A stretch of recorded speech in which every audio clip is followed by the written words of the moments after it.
हाँ तो बच्चों, जैसा कि आप एडिटिंग की बात कर रहे थे, इंग्लिश लैंग्वेज में क्या होता है, एडिटिंग का कुछ क्वेश्चंस वगैरह आते हैं, उनको हम देखते हैं। ठीक है, आपको क्या करना है, इस सेंटेंस में आपको गलती निकालनी है कि भाई इसमें कौन से वर्ड में मैंने मिस्टेक की है या क्या मिस्टेक मैंने की है, ये आपको ट्राई करके बताना है। ठीक है, औरंगजेब, देखिए औरंगजेब, आप जानते हैं औरंगजेब एक जो है मुगल्स थे, बाबर, अकबर, हुमायूं, इस तरीके से ही एक औरंगजेब था जो लास्ट पावरफुल एम्परर था मुगल डिनेस्टी का।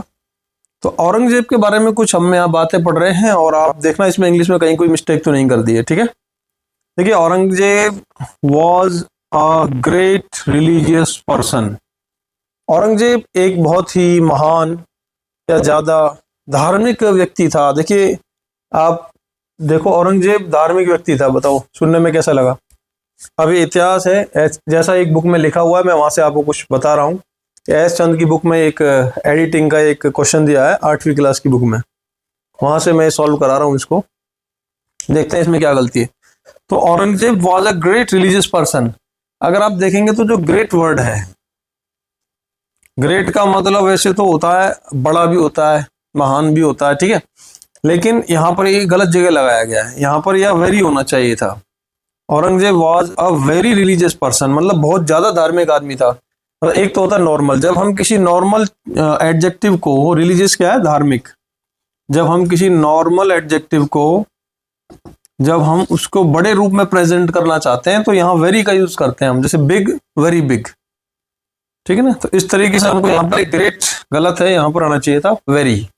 तो Aurangzeb was a very very religious person. Aurangzeb एक बहुत ही धार्मिक आदमी था।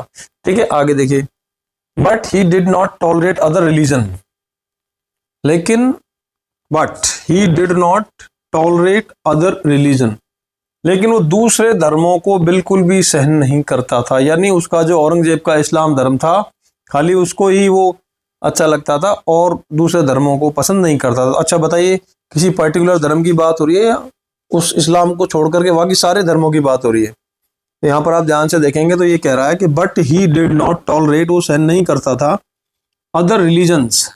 यहाँ रिलीजन नहीं आएगा, यहाँ रिलीजन्स आएगा। देखिए एस या ई एस भी कोई छोटी गलती नहीं होती है, एस या ई एस की मिस्टेक को भी बहुत बड़ी गलती माना जाता है इंग्लिश के अंदर।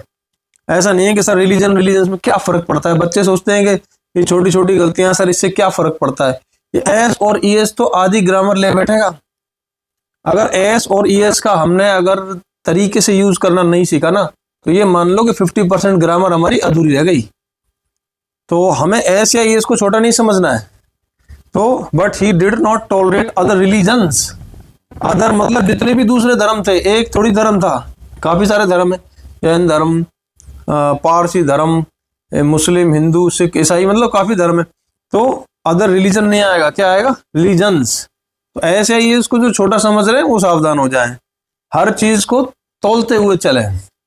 आगे देखिए, पास्ट टेंस में चल रहा है, इसमें कोई दिक्कत नहीं है। ठीक है, कि औरंगजेब आ गया तो समझ लीजिए पास्ट टेंस की बात चलेगी, क्योंकि औरंगजेब आज का थोड़ी है, औरंगजेब तो पास्ट में चला गया। मुगल डिनेस्टी पता नहीं कितने साल हो गए, 500-600 साल हो चुके हैं। तो औरंगजेब आते ही आप समझ लीजिए पास्ट टेंस आएगा। क्यों आएगा, क्योंकि औरंगजेब इतिहास का एक हम इंसिडेंट को बता रहे हैं। तो इंसिडेंट हमेशा कौन से टेंस में बताए जाते हैं, पास्ट टेंस में। यहाँ से भी हम इसको चेक करना है, हमको टेंस भी चेक करना है, आर्टिकल भी चेक करना है, वर्ड भी चेक करना है, हर चीज चेक करनी होती है एडिटिंग के अंदर। चलो देखते हैं। तो Aurangzeb was a great religious person but he did not tolerate other religions. Religions मतलब ये गलती होगी, यहाँ रिलीजन्स आएगा। ठीक है ना, आगे देखिए, he did not have good relations of the Rajput as the early king had. यानी ये कहना चाह रहा है, ही का मतलब जो औरंगजेब है उसके गुड रिलेशन नहीं थे, मतलब अच्छे संबंध नहीं थे। किससे नहीं थे, राजपूत से, जैसा कि पुराने राजा रखते थे। तो देखिए इसमें साफ साफ गलती कर रखी है, ही did not have good relation. देखो ग्रामर भी चेक कर लो, ही सब्जेक्ट हो गया, डिड नॉट के साथ हमेशा कौन सी फॉर्म आती है, फर्स्ट फॉर्म आती है। ठीक है, तो ही डिड नॉट हैव यानी वो नहीं रखता था, तो हैव तक तो ठीक है। गुड रिलेशंस ऑफ, देखिए ऑफ क्यों आएगा, विद आएगा। कोई किसी के साथ रिलेशन रखता है तो विद, यहाँ पर ऑफ गलत हो गया। तो ही did not have good relations with the Rajput. देखिए कोई भी सोसाइटी हो, कोई समाज हो, कोई डिनेस्टी हो, इससे पहले हम द का यूज करते हैं। ठीक है, कोई भी डिनेस्टी हो या कोई भी जैसे शर्माज, द शर्माज, तो सारे शर्मा आ गए उसमें। ऐसे ही जो राजपूत, द राजपूत का मतलब सारे राजपूत आ गए उसमें, ठीक है, द राजपूत।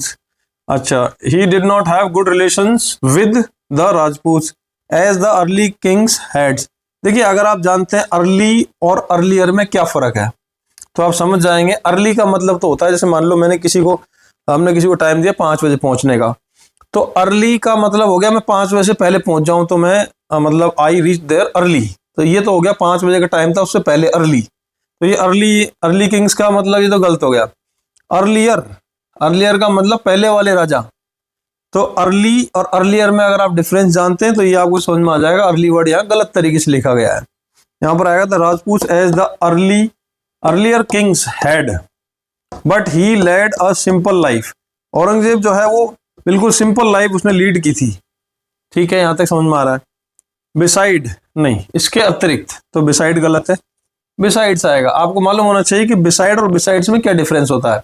बिसाइड का मतलब होता है साइड में, जैसे मेरे साइड में बोर्ड है तो the board is beside me, मतलब मेरे जस्ट साइड में, उसको बोलते हैं बिसाइड। और बिसाइड्स मतलब इसके अलावा, बिसाइड्स, ठीक है। आगे देखिए, प्रेइंग 5 टाइम्स अ डे, 5 बार, एक दिन में 5 बार तो प्रार्थना करता था वो। कौन? औरंगजेब। धार्मिक भी था, ठीक। He observed, besides praying 5 times a day, he observed all the facts fasts. इसके अलावा उसने क्या करता था, वो एक दिन में 5 बार नमाज करता था और he observed all the fasts, सारे वो व्रत करता था, ठीक है, जितने भी उनके रोजे वगैरह होते हैं वो सारे करता था। वो इस्लाम धर्म में ही होता है। all the fasts, he avoided wine, wine शराब को अवॉइड करता था वो, अच्छी बात है। औरंगजेब शराब नहीं पीता था, ऐसा इसमें लिखा हुआ है, शराब से बचता था वो औरंगजेब, ठीक है। सो बैंड म्यूजिक, तो ये सो गलत है, मतलब उसने ही अवॉइडेड वाइन, वो शराब से बचता था। So banned music and banned music, और उसने क्या कर दिया था, म्यूजिक पर बैन लगा रखा था। और क्या काम कर रखे थे उसने, एक तो शराब से तो बचता था और उसने म्यूजिक पर बैन लगा रखा था। एंड डांसिंग और म्यूजिक पर उसने क्या लगा रखा था, बैन लगा रखा था भाई, ठीक है ना। तो आगे देखते हैं ना।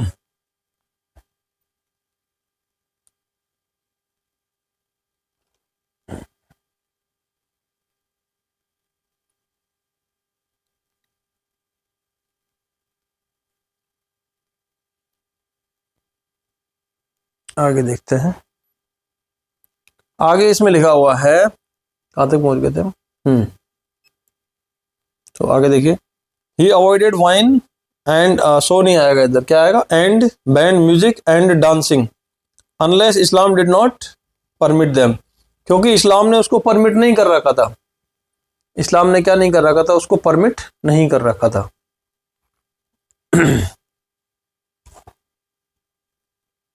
आगे देखिए, इधर देखिए आप, बैंड म्यूजिक एंड डांसिंग, ठीक है। अनलेस का यहाँ गलत यूज किया गया है, बिकॉज कारण बता रहा है, band music and dancing because Islam did not permit them, क्योंकि इस्लाम देखो बिकॉज के बाद हमेशा रीजन आता है। उसने डांसिंग, म्यूजिक और वाइन को बैन क्यों किया था, क्योंकि का रीजन बता रहा है ना, तो अनलेस नहीं आएगा, क्या आना चाहिए इधर, बिकॉज आना चाहिए। Because Islam did not permit them, he died in 1707 at an age of 90, गलत, एन गलत है, एट द एज ऑफ 90। देखो पर्टिकुलर एट लगा दिए, यहाँ द का यूज होना चाहिए, एट द एज ऑफ, क्योंकि ऑफ लग गया ना, पर्टिकुलर हो गया, उसकी जो एज 90 थी ना, तो यहाँ पर द लगना चाहिए, तो एट एन नहीं आएगा, ठीक है ना, एट द एज ऑफ 90। तो ये थी एडिटिंग।